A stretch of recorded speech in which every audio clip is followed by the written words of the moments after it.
Welcome to the Phantom Fuel Podcast. I'm your fill-in host, Mandy. Today, Chief Master Sergeant Eddie sits down with retired Major General Rick Evans to talk about his role at the National Strategic Research Institute, the future of our forces, and his history right here with the Nebraska National Guard. Plus, we are going to talk about changes to our future, why we missed our March episode, and catch up on everything that's been happening around the state. Thank you so much, and welcome to episode 15. Coffee brings people together, especially on drill weekend. Stop by the coffee bar from 0630 to 0830 in the Wing Headquarters break room and start your day with your team. And don't forget, we're renaming the coffee bar to reflect our Nebraska and Guard identity. Submit your idea through the link in the show notes and stay tuned for the base-wide vote. What if you don't have to leave your hometown to reach your potential? With the Nebraska Air National Guard, you can gain new skills, advance your career, and serve your community, all without leaving the people and places you care about most. You don't have to leave to go far. Call 402-309-1218 and discover the power of staying local. Welcome back, everyone. As I mentioned, I'm Mandy, and it is an absolute honor to be on the mic today. Before we dive into the news and our featured interview, we need to talk about the elephant in the room. It breaks our hearts that we missed our podcast in March. We apologize for the radio silence, and you, our dedicated listeners, deserve to know why. In February, our producer and the familiar voice of this podcast, RJ, came to realize that after 28 years of dedicated service, it was time to schedule his retirement. Currently, he is preparing for the next journey of his future, and we wish him all the luck on his new adventures. Now, don't worry, RJ isn't completely gone yet. He will be staying on as our producer and technical advisor behind the scenes to ensure a smooth transition until we find our permanent host. With everything going on with our mission and world events, we also needed to take a moment to regroup, address our mission, and focus on the future. Even we need moments sometimes, and by taking that time, we find ways to make things better. That being said, are you interested in being the next host and producer of the official Nebraska Air National Guard podcast? We want to keep making Nebraska voices stronger. If you want to step up, reach out to the First Sergeant or the A1 staff of Chief Nelson, our Innovation Director. As for me, you might remember my voice from a previous episode talking about our Emerald Social. Since I don't have a co-host to ask me about my background, here's a quick version of who I am. I'm Senior Master Sergeant Mandy Denhardt. I work in the Force Support Squadron and have been there my entire career since 2001.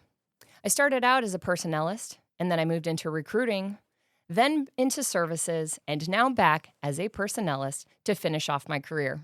I will also be retiring at the end of this fiscal year and on to my next new adventures. RJ decided to ask me for some help with this podcast. Little did he know, I've actually recorded a couple radio commercials in my history when I owned my own business. So I was happy to step in and help out. Speaking of the Emerald Social, we want to apologize that we had to reschedule it. But hear me clearly, it is not canceled, okay? It has only moved to a later date. If you purchase tickets, they will be refunded. But know that the team is working on making the rescheduled event even more epic. With more time comes a better product. Now let's get to the featured interview. Like I said in the intro, we have a phenomenal sit-down for you today. Chief Eddie is back, and he is talking with our former 155th Commander, who is currently the Executive Director at the National Strategic Research Institute at the University of Nebraska, sponsored by USSTRATCOM. Retired Major General Rick Evans has an incredible history with the Nebraska Air National Guard, and his current strategic perspective is something every airman should hear. I don't want to spoil it, though, so let's send it over to Chief Eddie.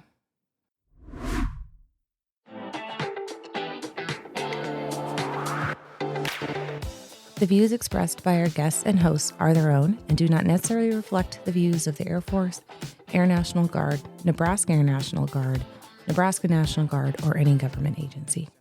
Welcome to the Phantom Fuel broadcast. I am your host, Chief Master Sergeant Kyle Eddy with the 155th Security Forces Squadron, and I'm honored to have retired General Rick Evans for this episode. So welcome to the podcast, sir. Hey, thanks, Chief. Glad to be with you. Yeah, absolutely. So, sir, you've had a huge experience within the Air Guard, obviously, and in Nebraska. You also done some time at STRATCOM, and then now you're working at the NSRI, which I've been fortunate to learn quite a bit more about as we've been scheduling this. So I want to go down a few roads today to include the history of the Air Guard and then what you're doing now. But really anything that you want to discuss today, I think our airmen of the Nebraska Air National Guard would love to hear it. So I'd love to start just kind of a personal background. Where's your career been? Obviously, you were a local graduate at UNO, but where has that taken you? And then I think there might even be some family ties here that are still sticking around. Yes, there are. Well, it's great to be with you again. And I guess I would start out, you mentioned UNO. I wish I knew about the Air Guard when I was in high school, but nobody ever told me about it, and apparently I didn't get exposed to it. But as I was going to college, I decided I wanted to fly. And so I was exploring going to Air Force officer training school, and just so happened my boss that I was working full-time at a job when I was a senior was in the Air Guard. He was in finance, Tech Sergeant Dave Hurd.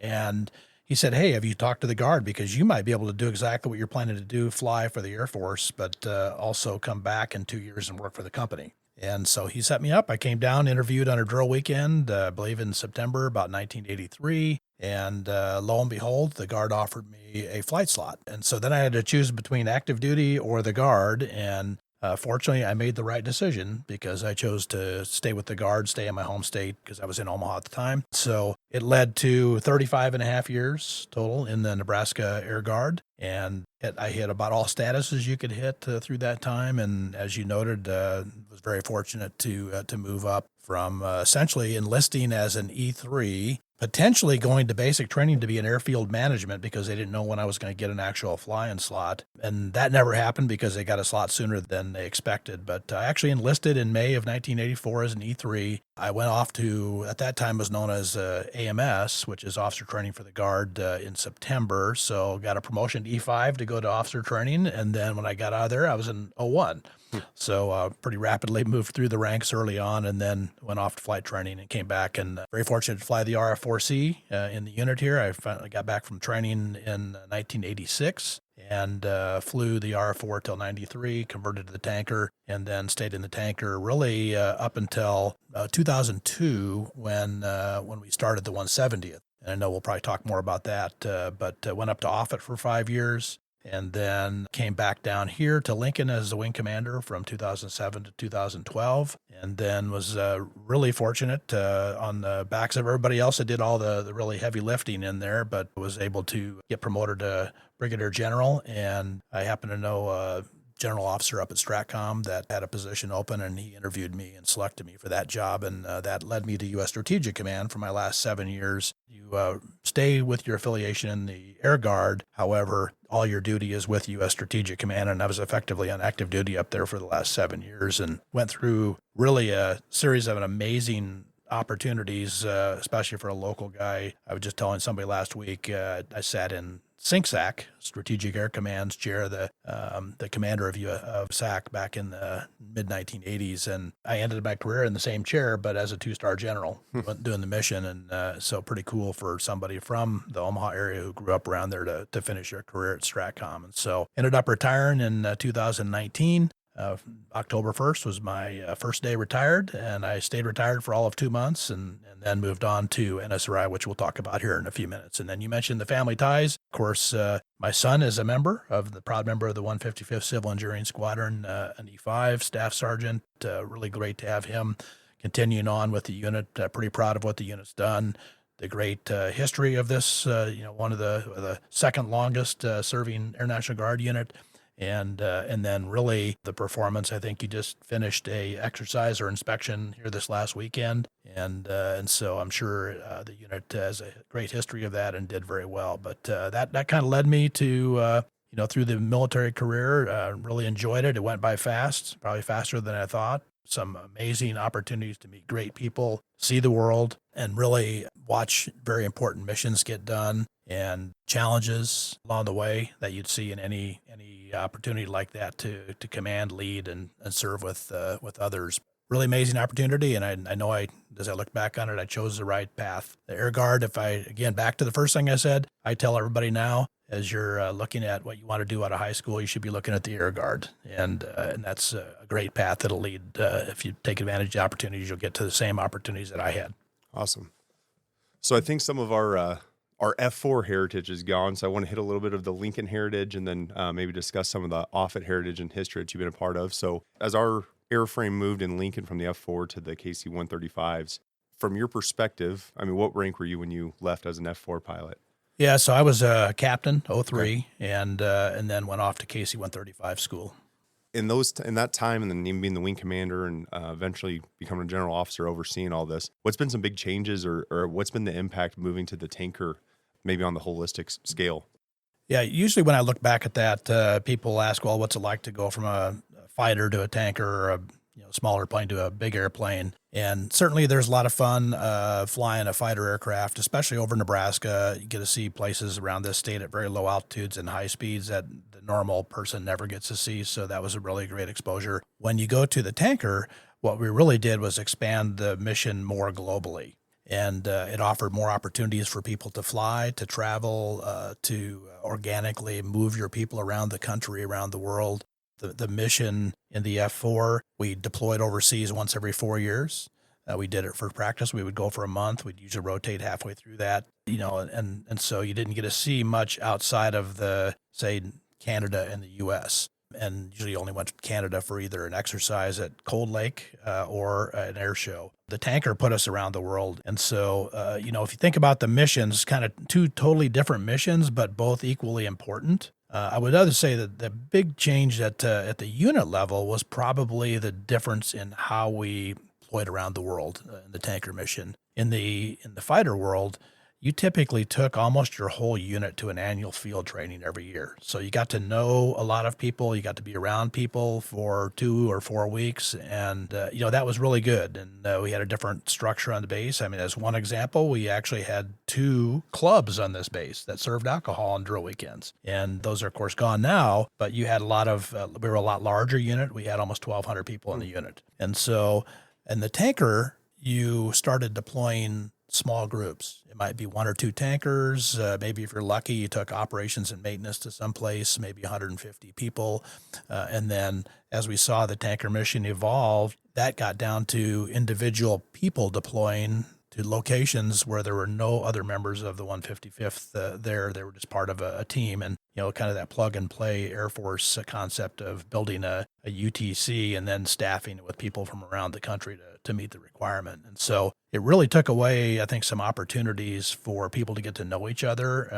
But the unit still performed very well and did the mission that we were assigned to it and achieved great results in inspections. And we came together when we needed to do that, even though it was a little different structure in how you're doing that. And then the tanker mission, of course, is still here in Lincoln, and that aircraft will probably be around for a few more years. And so, it's always interesting. The aircraft we retired, the F4s, were all pretty much 64 and 65 and a few 66 models, all newer than the KC-135s that we have on the ramp here today, including the 57 models even. So pretty interesting when you look at the airframes. But the world changes around us, and as everybody knows, the tactical reconnaissance mission we used to do in the RF-4 is now largely done by unmanned, uncrewed systems or overhead space systems. And so we have the technology just outpaced the requirement for that aircraft. But I enjoyed flying both aircraft, and then, of course, got to go up to Offutt in the 170th and also experience the RC-135 and do a little bit of flying in that too. So as we look at Offutt, obviously it's been a hot topic around the state over the last few years. But what have you seen? I think maybe you're part of that initial conversation of looking to expand Offutt and what it's become. But what have you seen from your perspective with the growth at Offutt and what we're doing? Starting in the late 90s, we really looked internal to the Nebraska Air National Guard and started thinking about where do we want to go? Because we had seen, and I mentioned having almost 1,200 people in the RF-4 for a while when this is probably about 1988 timeframe. All of a sudden, in the tanker, we were down under 1,000 and continuing to shrink. And it was, not any big moves, but 10 here, 5 here, UTC reorganizations, unit closures, other things. And so, not the closures, but unit changes, unit structural changes that the Air Force made across the Air Force really hit us. And so we said, what do we need to think about in terms of building back capability? Because we knew that we could recruit to 100% in the state. We've always been 100% recruited pretty much the whole time that I can recall back. And so we know that we can recruit. We know we can do the mission. Our results always put us at the top of the list. So why were we continuing to drop force structure? And so the natural place to look is the big active duty base here in Nebraska. And Offutt having a compatible aircraft, an RC-135, KC-135, are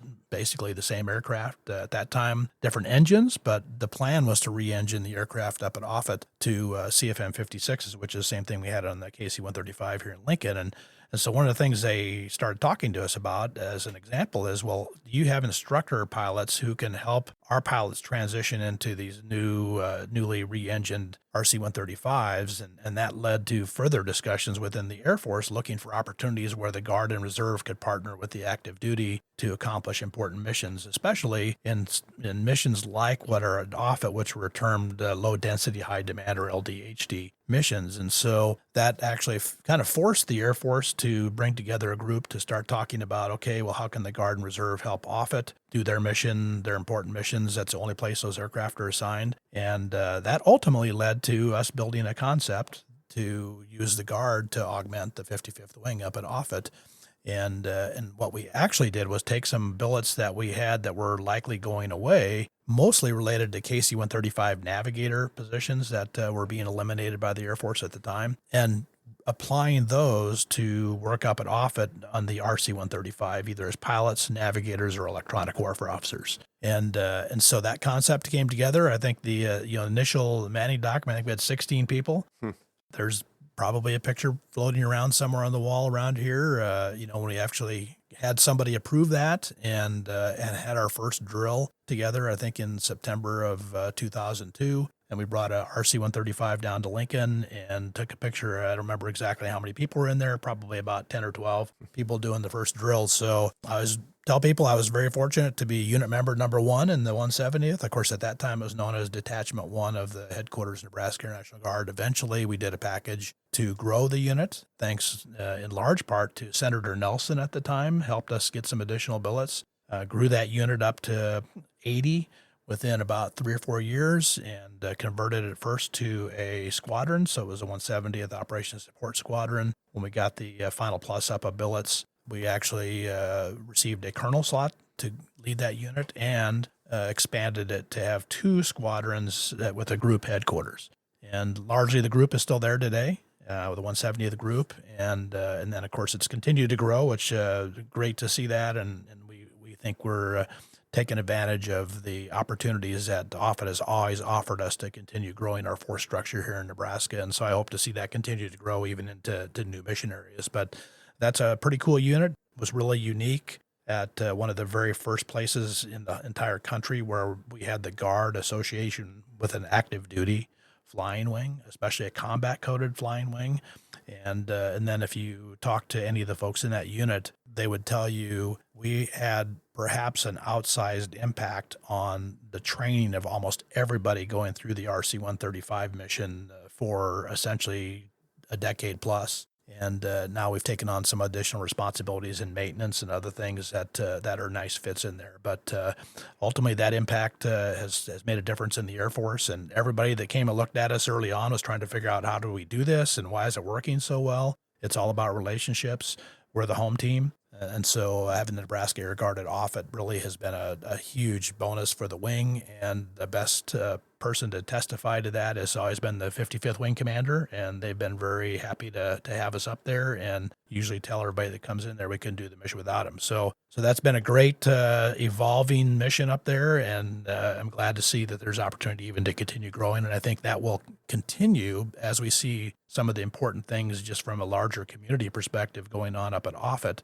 In terms of, for example, the E4 National Airborne Operations Center mission is going to get a new aircraft, probably more than they have now. They have 4. And then we're also looking at the Airborne Command Post mission that once was at Offutt till the late 90s. The Navy's been flying that. I flew on that Navy aircraft when I was up at STRATCOM on the battle staff, and that is going to be moved back to the Air Force, likely based at Offutt. So I think there's going to be huge opportunity for the Nebraska Air Guard to continue contributing to the current missions there, but also the new missions that are going to come to Offutt as well. That's awesome. With that active duty partnership, was that something that was replicated across the Air Force after that, or is it still kind of a unique thing to Nebraska? So associations are nothing new. The Air Force Reserve always did associations very well, where they have an Air Force Reserve unit and an active duty unit, and they share the aircraft. The uniqueness of our unit is it hadn't been done in the Guard. Now, as we started that unit up, people did take notice, and so I was for probably a couple of years, the last couple of years I was up there, say 2005 to 2007 as the commander, I was receiving a lot of requests to come and brief what we're doing, how we're doing it, and how we structured it. And today I can look back, and the Virginia Air Guard F-22 unit at Langley, the Missouri Air Guard B-2 unit at Whiteman, those were units that were converting. They actually used a construct like we had in place, but at a much larger scale, because they were converting entire wings to a new mission. But others did take that and replicate it. When you look at the uniqueness of the missions up there, there are not a lot of places you would find where the Guard and the active duty have partnered together to share really a national asset mission in the RC-135 fleet. That's the largest wing in Air Combat Command. So there are still some unique aspects to it. And I would say it's not highly promulgated, but it certainly is, we've seen more associations over the last couple decades than we had previously. Awesome. Okay, so we'll move into NSRI here in just a second, but I did want to touch on just the unique position you held while you were at STRATCOM, and that's where you retired from, right? And you end up being a Major General up at STRATCOM, but what was that like, and what transition from Guard to active duty, well, I guess Title 10, and just the uniqueness of that position? Can you kind of chat about that a little bit? Sure, yeah. We are, once again, having a combatant command, so one of the 11 warfighting combatant commands headquartered in our state gives us a pretty unique asset. And so when I had the opportunity to go up there first in what was known as the J3, so people think about that as operations. So up there it's a director of global operations, and into the J3 function, and that really got me into the Airborne Command Post mission I mentioned, and along with battle staff training responsibilities, and I did sit alert, and the Airborne Command Post mission known as Looking Glass, been around here forever, basically has a battle staff on it to back up the STRATCOM Underground Command Center. In the worst case situation, if nobody else is available, we always have a general or an admiral that's on alert on that aircraft. And so I did that, ended up over my 7 years up there, ended up with about 110 flying missions as what they call an Airborne Emergency Actions Officer, or AAO. So that's the flying general, and ended up evaluating and training probably most everybody the last 5 years I was up there. So that is very unique. I grew up watching that mission fly around and ended up flying it. But I ended up getting the opportunities really I was not expecting when I went up there. And so, as an example, what could happen to you is if you're prepared and you show up and do the job well, and that is probably a common picture we see with our Guard members when they go do things with the active duty, is they're very well respected and we're highly experienced. I got a call from the Chief of Staff, which is an Army 2-star, and I was a 1-star at the time, and he said, "Hey, we want you to go do something. The Navy can't fill this 1-star admiral billet, and we need you to take over." And so the next thing I know, I'm leading basically all the nuclear war planning for the country. And so I did that for a year, actually 2 weeks short of a full year before the replacement showed up. And so I happened to go between two Navy admirals in that position. So the first one was at that time Rear Admiral Chaz Richard, who later became 4-star Admiral Chaz Richard, who came back as a STRATCOM commander, and Rear Admiral Daryl Cottle, who replaced me, is the current Chief of Naval Operations 4-star. And so it's a Navy billet. I'm the only Air Force person ever in the entire line of that, and almost all of them made 4-star. So I underperformed, obviously, but I ended up getting a great opportunity to see that type of planning environment and I, of course, can't talk about it here, but certainly an opportunity that you would probably will never see a Guard member get because of the way it's structured today, but really cool. And then lo and behold, out of the blue, the deputy commander, 3-star, Lieutenant General Kowalski, came down and said, "Hey, we're going to be able to push you back, but I'd like you to come up and be my mobilization assistant." And of course, that's a 2-star billet. And And if the 3-star asks you to do something, you're probably not going to say no. So I said, sure, I'd love to come down and do that. And so I never actually went back to my old position. I moved straight down to be essentially the assistant to the deputy commander. And that ended up leading a very unusual path. I had worked a little bit with, and that's an Air Force position that typically came from Barksdale. So bomber type background. And now today, those folks typically would have come from Air Force Global Strike Command, for example.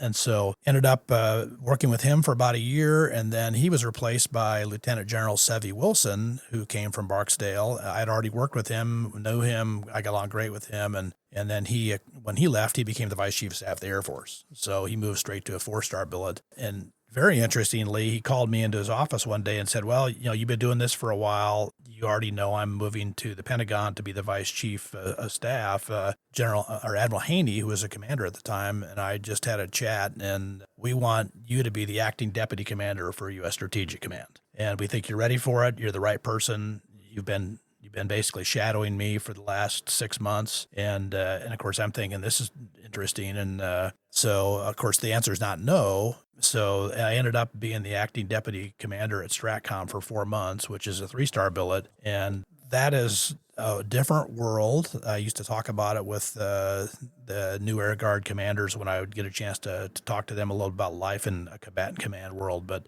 as an example, you have to be in communications 24/7. And I live in Lincoln. And so if the commander was out of town, I had to be on the base, and he traveled to Washington, D.C. very often. And so, I actually had secure connectivity at my house. When I traveled, I could no longer travel alone. I was a DTS beta tester, so I knew how to do my own travel in DTS. And all of a sudden, oh no, not only can you not do that, but you're going to have an aide that travels with you and a communications team and a driver. And so that's very unusual. And especially for somebody growing up in the Guard where we don't have a large admin staff around to support us. And so just living in that active duty environment at the 3-star or the 4-star level is really eye-opening for somebody coming from the Guard. So that was a really unique opportunity and put me on a lot of lists that STRATCOM then took advantage of, because there are some things that are very limited as to who can have access to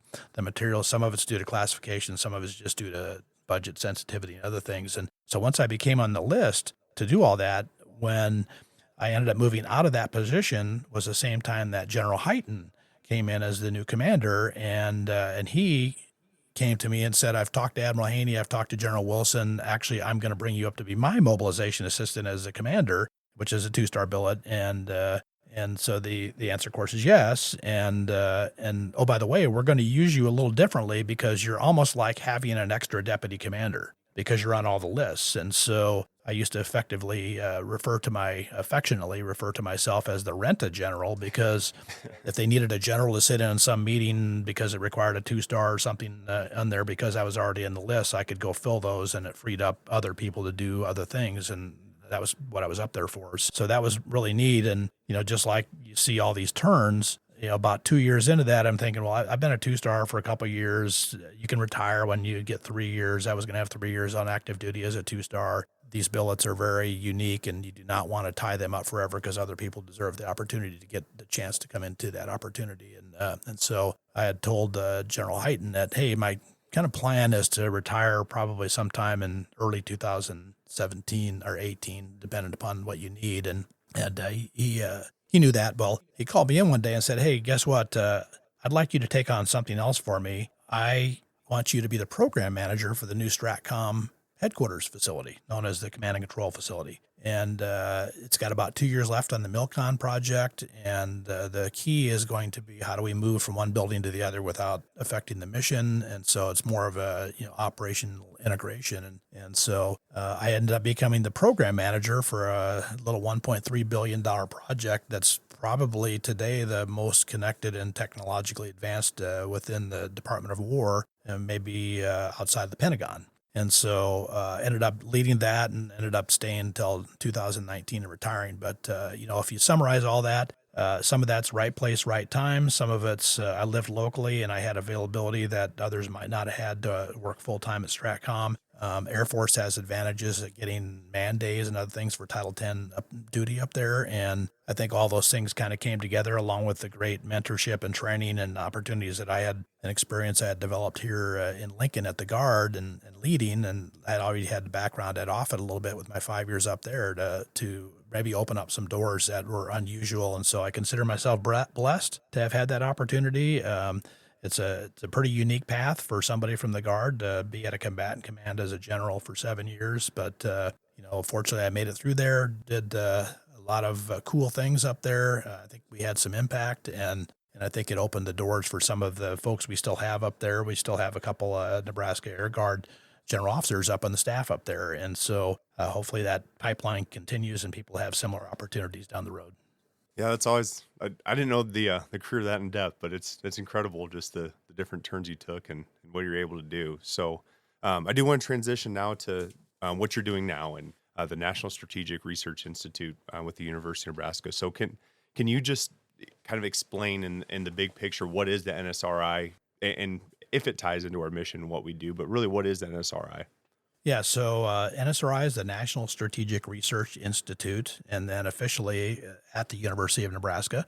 We are one of 15 Department of War sponsored what they call University Affiliated Research Centers, or UARCs for short, since we like acronyms. The department has UARCs really to fill gaps in their research and development capability and capacity.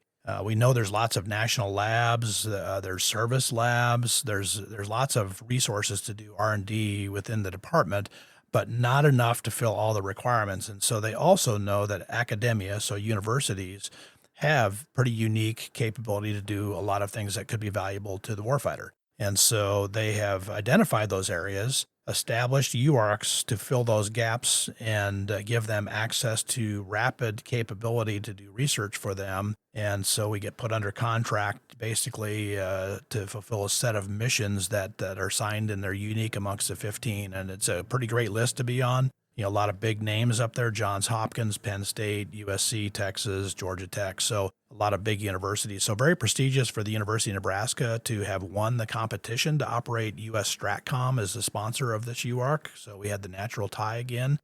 Started up in 2012, so just before I actually got to STRATCOM. I was a little bit familiar with the UARC while I was there, but I didn't really have much to do with it. I had heard about it. It was about really the extent of it. But I would say my tie to the UARC was really through the founding executive director, who's Lieutenant General retired Bob Hinson, a local community leader we had worked with for many years, and he had been a friend and mentor. And he and I had been talking about, well, what am I going to do when I retire? And I thought I was going to retire as a colonel and then a 1-star and then a 2-star, and it got delayed, but ended up finally saying, hey, why don't you come on with the UARC when you get all done with this thing? I think you can add some value to that, and I need a deputy. And so he convinced me to come on. But I did take a couple months off before I started in December of 19 with NSRI. And if you think about each one of these UARCs has kind of a mission set assigned to them. They're not supposed to be duplication between the two, but the things that we are responsible for are nuclear detection and forensics, chemical, biological, radiological, nuclear defense and countermeasures, countering weapons of mass destruction, and consequence management, and then also all of the missions that are assigned to U.S. Strategic Command. So they have, and the audience is probably familiar with, but the strategic deterrence, nuclear operations, missile threat assessment, big ones in joint electromagnetic spectrum operations, nuclear command and control, communications. So we support all of those things, and we do it under contract with the department. We're not government employees, and in fact, we actually are a separate company that's controlled by the University of Nebraska, but I'm an employee of NSRI in doing that mission. And we really, if you think about why these are around and what's important, the important thing is to produce solutions that help our warfighters prevail and bring them home to their families. And so we're looking for things within those mission sets, and we sort of broaden that out a little bit to focus in on, for example, food, ag, and environment security is a hot one right now. And so Anything that falls within those areas, we try to apply our capabilities, the University of Nebraska's capabilities, and in some case other partners' capabilities to meet requirements across the department. And we actually even go beyond the Department of War and support other entities like the Department of Energy, Department of Homeland Security. So pretty cool mission to have here in Nebraska, and I'm fortunate. It's a good background for me. I get to hold my clearance. I have an office at STRATCOM because they're the sponsor. I get access to intelligence briefings and other things because we're considered a trusted partner with the government and required to understand their needs in order to bring them solutions. So you alluded a little bit to the ag and the food piece of the NSRI, and obviously there's probably a natural tie with the University of Nebraska, but what else does the university bring to STRATCOM that maybe we have unique within the university system? Yeah, I'll give you a couple examples. One of the ones that is really important right now, I mentioned GEMSO, Joint Electromagnetic Spectrum Operations. That's actually led by Major General Anne Marie Anthony, who's a Nebraska Air Guard General Officer and started out in the 170th and has been down here in the 155th, and she leads that mission for STRATCOM. And so one of the projects we have underway right now is actually using a professor at UNL here in Lincoln to look at the electromagnetic spectrum and how we can more effectively share that limited resource out there. And anybody that's watching the news or reading about the electromagnetic spectrum knows that it's contested and congested. Everybody wants a piece of it, and everybody's interested in how can we get pieces of that for example, new cell phone networks or other things, because everything uses a spectrum. And so he's looking at Dr. Veron at UNL is working on solutions to do that dynamically via software and other things so that we can be agile, still continue to use the pieces of the spectrum that we need for our warfighting capabilities, while also finding ways to share some of that with the commercialization world. And so that's going to be very important to us, and that's a growing mission area for us. And I know its importance at STRATCOM is growing by the day. And if you listen to congressional testimony, you'll hear people talk about the spectrum out there as well. The other thing I'd point out is the food, ag, and environment security is getting really higher levels of interest across the government. What I usually remind people is food security is national security. Ag security is national security, especially here in Nebraska. And so as we think about how do we protect our scarce resources, the national resources in the ag sector from potential exploitation by bad actors, that would have a huge impact, a strategic impact on our population and our economy and other things in there. You know, even the Department of War is now talking about, okay, how do we protect the critical assets and what are they? And as you think about connected agriculture, so precision agriculture uses GPS, they're using networks to control pivots, all these things. Well, can those be exploited? It becomes an interesting question. And so we have to think about those. And so we're now applying some of our capabilities to do tabletop exercises and wargaming to think about, okay, if an adversary wanted to take a look at how to impact the ag sector in there, what types of things might they consider? And do we even know where our weaknesses are? So those are a couple of examples where we've applied some of our unique capabilities along with the capabilities of the University of Nebraska to real world important problems that have national security implications. And being a UARC, does that help the cohesion within the civilian piece, or is it more just being able to identify the funding gaps and use our civilian population that, and then bring that back to STRATCOM for them to look at?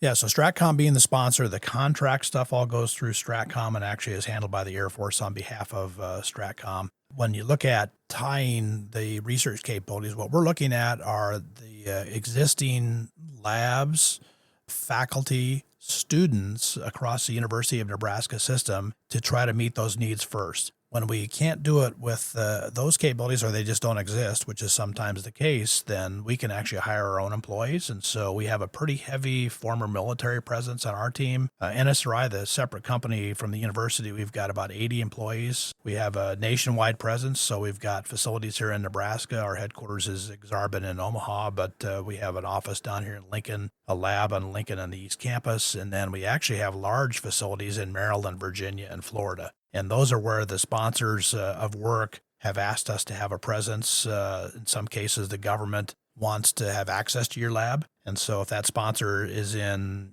with the Washington, D.C. area, that doesn't do you any good to have it here in Nebraska. They want to be able to come down there and partner with you. And in many cases, our employees in those labs are working at government labs and NSRI facilities. It depends on the day and what the project is. And the other thing that's unique about what we do is we actually sponsor security clearances. So we can give a clearance to a faculty member or a student if we need to do work, and that's unique because that's not normal within a university. So we can actually get into classified research, which allows us to get access to information and potentially offer solutions that are beyond what you would think about in the traditional context in there. So it's a mix of civilians, former military retirees, or just former military experience veterans, and then also the expertise that the university can apply to a problem that we really put together, that team that you mentioned, to build the solutions needed for the warfighter. And then we look at some of the competencies within this UARC. You already hit a couple, but is there anything else that maybe that you're involved in that directly relates to the Department of War or what we're trying to get after? Yeah, so one of the things that really cool project we're doing for the Defense Health Agency is a project to develop a countermeasure, or think of it as a medical prophylactic treatment or a pre-treatment to prevent acute radiation syndrome. And so where would that be a player? Well, certainly if we ever got into a nuclear exchange, you would have radiation in the environment. But there are other examples out there. One of the interesting ones is if you expose long-term space travelers to cosmic radiation, how do we protect them from some of the harmful effects of radiation? And if you think about exposure to radiation, think about somebody getting radiation treatment for cancer, for example. So one of the things the military is interested in is how do we look at compounds that exist out there and determine if they might be able to protect a warfighter that we had to put in harm's way. Maybe it's a first responder who gets sent into a radiological incident someplace. So it's part of that CBRN response capability and medical countermeasures that it's focused on. And so we're between researchers at UNMC in Omaha and UNL and then NSRI team, we really had 3 iterations of work for the Defense Health Agency trying to develop that treatment. We've got a couple of them that we think are good candidates. And so, ultimately with those, you have to go through FDA treatments. And these are typically compounds that have already been approved by the FDA for one purpose, but now we're talking about applying them to something else. And the reason why we get involved in that is because a pharmaceutical company would look at that and say, well, there's not really a market in that. There's no profit. However, we're thinking about it from the warfighter, and that's what the department is thinking about it from, is would we ever put a warfighter into an environment where they could be exposed to radiation? And if so, how do we protect them so they can accomplish the mission and get back to their families? And so we believe that's ultimately going to result in some capabilities that don't exist now. And it's also going to develop a pipeline that we believe could be put into play for other types of countermeasures across the spectrum of threats that our warfighters face today. It's incredibly interesting. That's awesome. Was there anything else as far as the NSRI, or I think we hit all the different competencies kind of within there? Is there anything else you want, sir? Yeah, I would say, one of the neat things about the UARC, we've had about over $300 million of awards since this UARC's a pretty young UARC amongst the group. Some of them date back to World War II era, doing work for the Department of Defense and now Department of War. But that's pretty huge for Nebraska. And we're pretty proud also of more than 300 students and faculty being involved in our work at the University of Nebraska.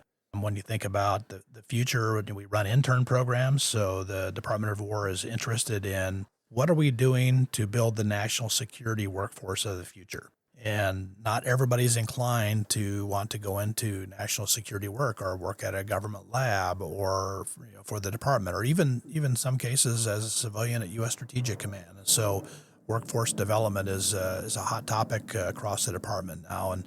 And the other thing that UARCs really offer that's a huge advantage to the department, and one of the reasons, really core reasons why UARCs exist, is everybody in the Guard knows, hey, readiness is big, and we need to be ready today.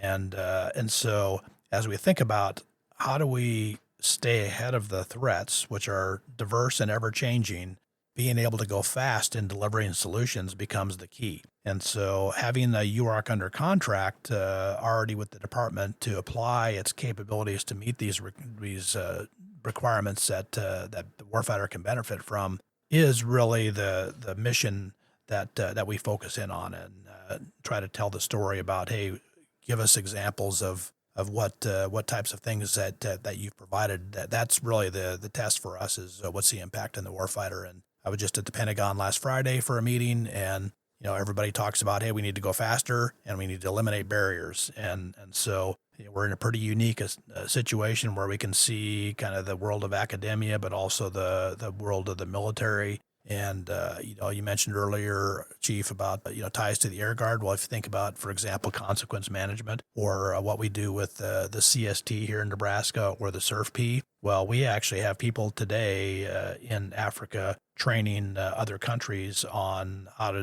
they do similar types of things that our CST does here. And so we offer some very unique capabilities. We interface with the National Guard on those. I've traveled to Washington, D.C. and done training with 3 state CSTs, for example, NYPD, NYFD, and others. And so being able to see the practical applications of some of the experience that we have on our team make a difference is important to highlight.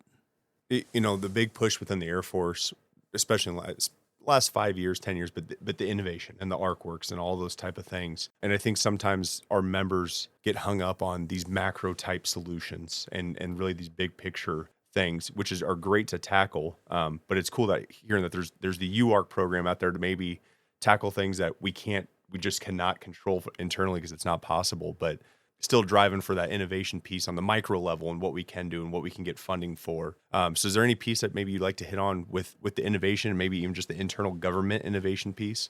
Yeah, so one of the challenges you have in the normal defense contractor world, it always starts with a government requirement. The government identifies it wants something or has some problem that it wants you to solve. One of the things that is we're seeing in terms of shifting way of thinking about that is, well, no, we want you to help imagine what the challenge is that we're trying. In other words, we don't even know everything that we're going to be faced with. And, you have to think way outside of the norms to think about, okay, what types of threats might apply to and fill in the blank.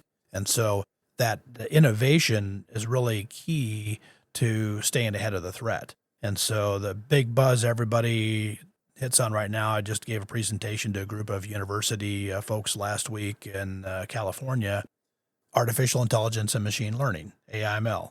Most people don't know what it is, but they know they want some of it.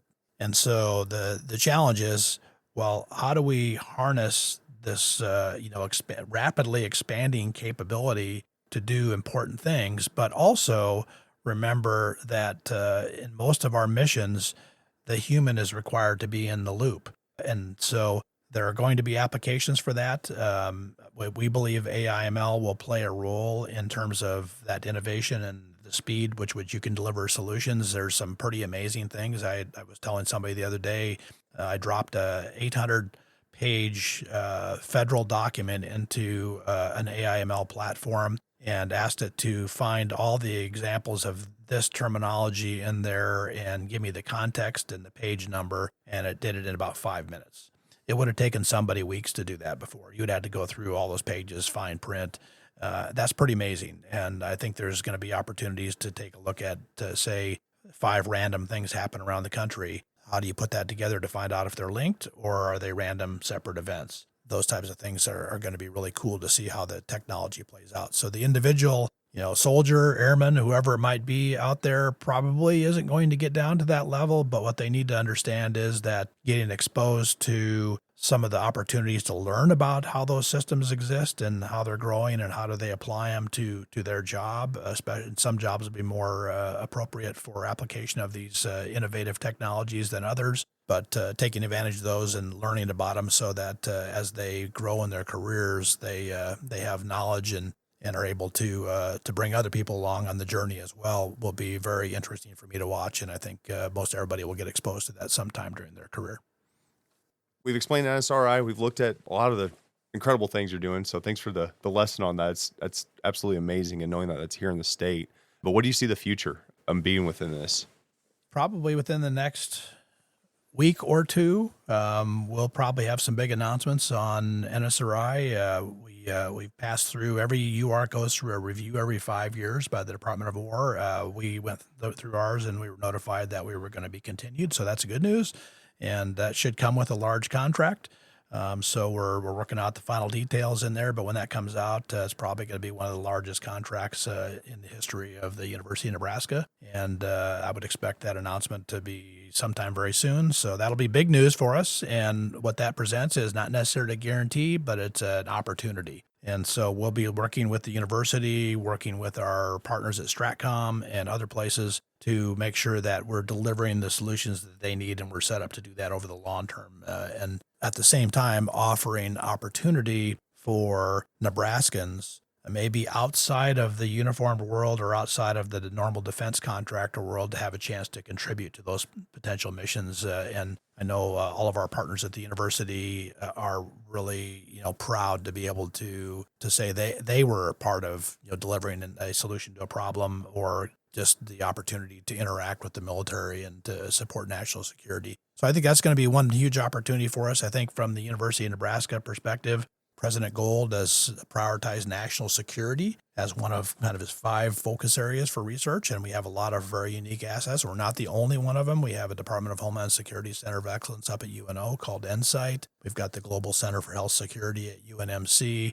We've got the Institute of Ag and Natural Resources down here at UNL. All of those things have national security implications and really work in that national security sphere. So I think as we look at the future, we're going to see a increased emphasis here in the state on national security aspects of ag, of our unique assets, and tying back into Offutt and Lincoln, that general area there, and looking at how do we grow the civilian world that surrounds that and contributes to it, ultimately with the goal of offering new opportunities, economic development, increased growth of population. And of course, this is a growing area with 1 million people around Omaha and Lincoln already. All that probably bodes very well for the state of Nebraska. So I'm really excited to see what the future holds for both our institute, the University of Nebraska, Offutt, the Nebraska Air and Army Guard, and certainly our state and the region. And of course, back to the warfighter, we talked about that. Since I have a son who's in the Air Guard, I'm very interested in solutions that protect our warfighters and bring them home to their families. So proud to have a role in that. And we talk about the warfighters, and this will just be kind of a natural segue, but one of the things that we forget a lot of times with the warfighters, obviously we have our family, but then we have the employers that we leave, and we have all of, gearing up for deployment, and people are leaving their full-time jobs, with the majority of our force being that part-time. So you have another unique role that you also fill in all of your free time, but can you kind of explain what you do on that side, sir? Well, the audience is probably very familiar with additional duties.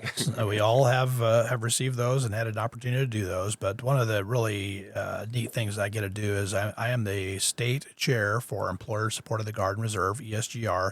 ESGR has been around for 75 plus years, and it's a Department of War volunteer assignment. So we have about 40 volunteers here in the state of Nebraska that really work to make that relationship between the employer, the Guard or Reserve member, and their family and the unit strong, so that when that service member is asked to do something, whether it's for state active duty in the Guard or it's for federal active duty overseas for a Guard or Reserve member, that they really don't have to worry about their job. And so each of the employers has a responsibility. There's a law, the Uniformed Services Employment and Reemployment Rights Act, known as USERRA. Probably pamphlets around here. I know we stop at units, give training so that service members understand their rights and responsibilities, but we also work with employers to make sure employers understand that there are laws that apply to how they treat their Guard and Reserve members. And so we have volunteers that go out and work with those employers. We brief military units. We go to going away ceremonies and return ceremonies from deployments just to make sure we're available to help out. And we even have an ombudsman program. So as a service member, for example, encounters an issue with their employer that they think maybe not be compliant with the law, or just have a question on there, we can actually help them out with people that are trained to do that and to mediate if necessary. But really, I'm proud to report here in Nebraska, we don't have a whole lot of problems with employers. We have a very patriotic community around here, and you have, if you look at the national list of cases that they track, we're always very low on that list, which means we have great relationships. So, but it all about, and as I got into the Guard, I still remember commanders back in the 1980s telling us about this 3-legged stool that was family, job, and Guard. And and that the normal priority is going to be family and then job and then guard. But you have to understand when you sign up, sometimes that guard piece of that, when the state or nation calls, might have to move up to the highest priority. But if you don't balance those three legs, you got a two-legged stool that's going to fall over. And so really ESGR is focused on making sure that we have a balanced stool for our members to perform their duties, and that everybody that can play a role in that, including their families, are well treated and understand what the rights and rules are, and are focused on getting that service member back home after they accomplish their mission safely to their families. Well, sir, before I give you the floor for your final remarks, I just want to say thank you, one, for being out here today. Thank you for everything you've done throughout your career, but I think maybe even more importantly, what you continue to do to really do protect the warfighter, and also just your involvement with the ESGR, because we do know how important those relationships are. So I appreciate you being out here, but I'll give you the floor for maybe just the final word to all the airmen of the Nebraska Air National Guard. Hey, thanks, Chief, again for the opportunity, and the entire audience. Thank you for serving your state and nation. Not everybody chooses to do that. I know I'm a proud veteran of the Nebraska Air National Guard, and as mentioned, I have a son in the unit today, and I hope our family chooses to continue serving in the Nebraska Air National Guard, because it's a great organization with a great history. Our track record is second to none. I always remind people to be safe, focus on the mission, and then the results and everything else will take care of themselves. So congratulations on the recent inspection that you completed, and I wish you the best, and certainly always look to continue interacting with the team out here whenever I can add any value. Thank you, sir.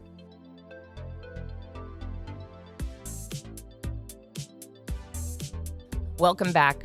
Major General Evans has such a depth of history and experience. A huge thank you to him for his time, and to Chief Eddie for arranging and handling such a great interview.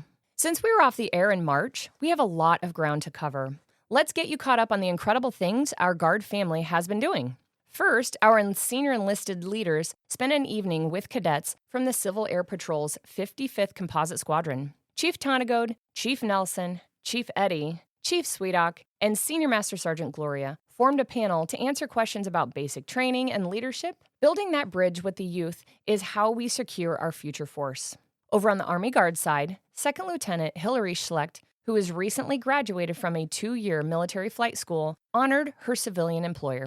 She presented Brandon Marquez, the principal of Elm Creek High School, with the ESGR Patriot Award. He kept her job secure and stayed in touch while she trained.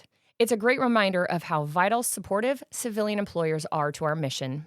Speaking of missions, keep our Army Guard Cavalry, Infantry, and Military Police units in your thoughts. Approximately 190 soldiers deployed to Washington, D.C., for a 4-month mission to assist local law enforcement with monument, security, and entry control ahead of the 250th anniversary celebrations. Governor Pillen and Major General Strong saw them off, reminding them to carry that trademark Nebraska professionalism to the Capitol.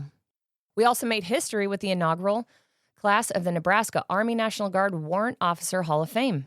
They inducted the late CW5 David P. Fusco, the late CW5 John P. Ayers, and retired CW5 Robert E. Hansel. A massive congratulations to their families and the warrant officer community. For our musicians out there, the 43rd Army Band hosted the 2nd Annual Patriots of the Plains Honor Band. Over 100 high school students from 52 schools came to Lincoln to be mentored and perform alongside our soldiers.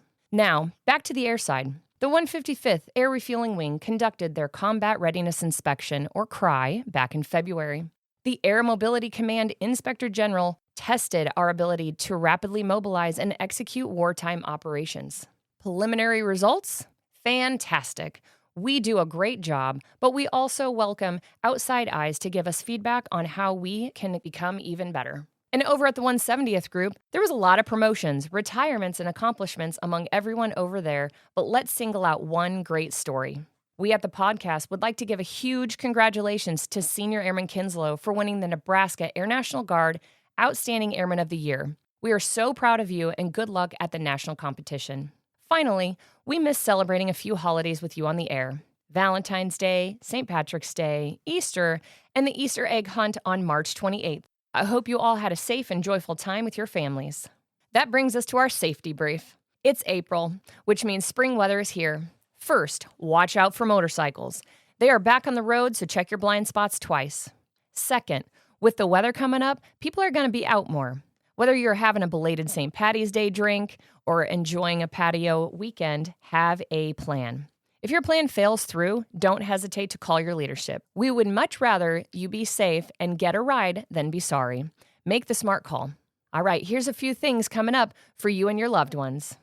For all you families out there looking ahead for summer, we have great news. The Nebraska Guard has partnered with Bright Lights and 4-H organizations to offer discounts for summer activities for youth in grades kindergarten through 8th. Supplies are limited, so if you are interested, contact Gabriel O'Nate at 402-309-7338 or look for the flyers and QR codes in your email and around the base.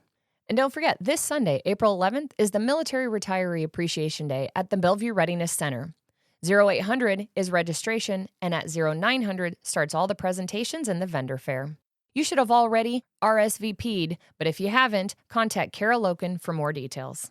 Well, everyone, I truly appreciate your understanding, your continued support for the Phantom Fuel podcast. Remember, both RJ and I will be retiring in the near future. We need one of you to step up, take the mic, and be the team member who keeps this podcast going. Reach out to your First Sergeant or Chief Nelson to submit your name. Before we sign off, I want to thank the team that makes this happen. Our Director of Editing, Major Vu, our Producer and Technical Advisor, RJ, our Innovation Chief, Chief Nelson, our Supervisory Staff, Major Boyd and Master Sergeant Davlin, and our Public Affairs team for listening and approving each release, Kevin Hines. I'm Senior Master Sergeant Denhardt, and it has been an absolute honor to step in and be your voice as we search for our next hosts. Please, if you haven't already, click on that feedback link in the show notes. Rate and review us, preferably 5 stars. Share this episode. Subscribe on Spotify, Apple, or wherever you find your podcast, and help us grow the voices of the Midwest, aka Nebraska. Until next time, take care, stay safe, stay connected, and keep fueling the mission. This has been the Phantom Fuel Podcast, and we will see you next month.